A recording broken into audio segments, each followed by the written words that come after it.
Fire force പഴയ fire force അല്ല. പണ്ട് ഒരു തീപിടുത്തം ഉണ്ടാകുന്ന അപകടങ്ങളിൽ മാത്രം ആശ്രയിച്ചിരുന്നുവെങ്കിൽ ഇന്ന് സകല മേഖലയിലും എല്ലാ മേഖലയിലും ഇപ്പം ഫയറിന്ന് ഒഴിച്ച് ബാക്കി എല്ലാ രക്ഷാപ്രവർത്തനങ്ങളിലും ജനങ്ങൾ വിശ്വസ്തയോടുകൂടി വിളിക്കുന്നത് ഫയർഫോഴ്സിനെയാണ്. 101 എന്ന നമ്പറിനെ തന്നെയാണ് ആശ്രയിക്കുന്നത്. നമസ്കാരം sir, fire and rescue station Gandhinagar. അതെ, 101 എക്കാലവും കേരളത്തിൻ്റെ വിശ്വാസമാണ്. ഏത് ദുരന്തമുഖത്തും നമ്മെ ചേർത്തു പിടിക്കുമെന്നുറപ്പുള്ളൊരു വിശ്വാസം.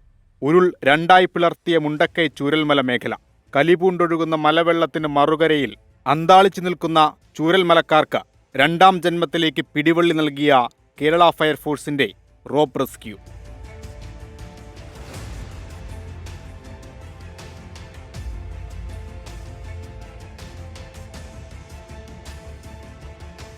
ഒരു ദുർഘടം പിടിച്ച രക്ഷാദൗത്യ മേഖലയിൽ പെട്ടുപോയ ഒരാളെ എങ്ങനെ രക്ഷപ്പെടുത്താം, അതും റോപ്പ് റെസ്ക്യൂ ഉപയോഗിച്ച് എങ്ങനെ രക്ഷപ്പെടുത്താം എന്നുള്ളതിൻ്റെ മാതൃകയാണ് ഇപ്പോൾ കാണാൻ പോകുന്നത്.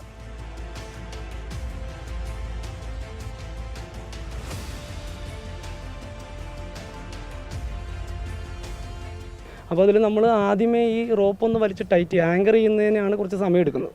ആങ്കർ ചെയ്യുന്നതിന് കുറച്ച് സമയമെടുത്ത് നമ്മൾ ഹാൻഡ് ഹെൽഡായിട്ട് നമ്മൾ മിറ്റൻസ് എന്ന് പറയുന്ന ഗ്ലൗ പോലെയുള്ള സാധനങ്ങൾ ഉപയോഗിച്ചാണ് വലിച്ച് മരത്തിലേക്കോ അല്ലെങ്കിൽ ഏതെങ്കിലും ആർട്ടിഫിഷ്യൽ ആയിട്ടുള്ള സ്ഥലങ്ങളിലേക്കോ ആങ്കർ ചെയ്യുന്നത്. അങ്ങനെ ചെയ്തതിന് ശേഷം ആങ്കറിങ് കഴിഞ്ഞ് കഴിഞ്ഞാൽ നമുക്ക് എത്ര പേര് വേണമെങ്കിലും 24 മണിക്കൂറും ആളുകൾ നമുക്ക് ഇതിനകത്തൂടെ കടത്തിക്കൊണ്ട് പോകാൻ പറ്റും, ആളുകളെ രക്ഷിച്ച് ഇവാക്യുവേറ്റ് ചെയ്ത് മാറ്റാൻ പറ്റും. അപ്പോൾ ഈ റോപ്പ് റെസ്ക്യൂവിൽ ആദ്യം നമുക്ക് STF അതായത് സ്പെഷ്യൽ ടാസ്ക് ഫോഴ്സിനാണ് റോപ്പ് റെസ്ക്യൂവിൽ ട്രെയിനിങ് കിട്ടി അക്കാഡമി കേന്ദ്രീകരിച്ച് പ്രവർത്തിക്കുന്നത്. അപ്പം അവിടെ മാത്രം കൊണ്ട് നമുക്കത് ഒതുങ്ങി നിൽക്കാത്തത് കൊണ്ട് കേരളത്തിൻ്റെ എല്ലാ ജില്ലകളിലുമുള്ള ജീവനക്കാർക്ക് അതിൻ്റെ പരിശീലനം കൊടുത്തു.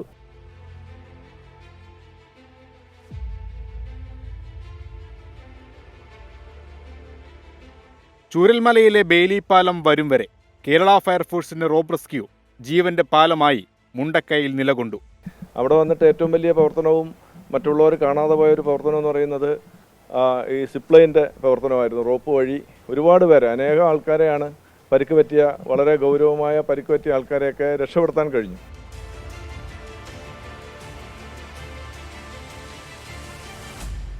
മലയാളി ഈ കാഴ്ച പെട്ടെന്നങ്ങനെ മറക്കാനിടയില്ല.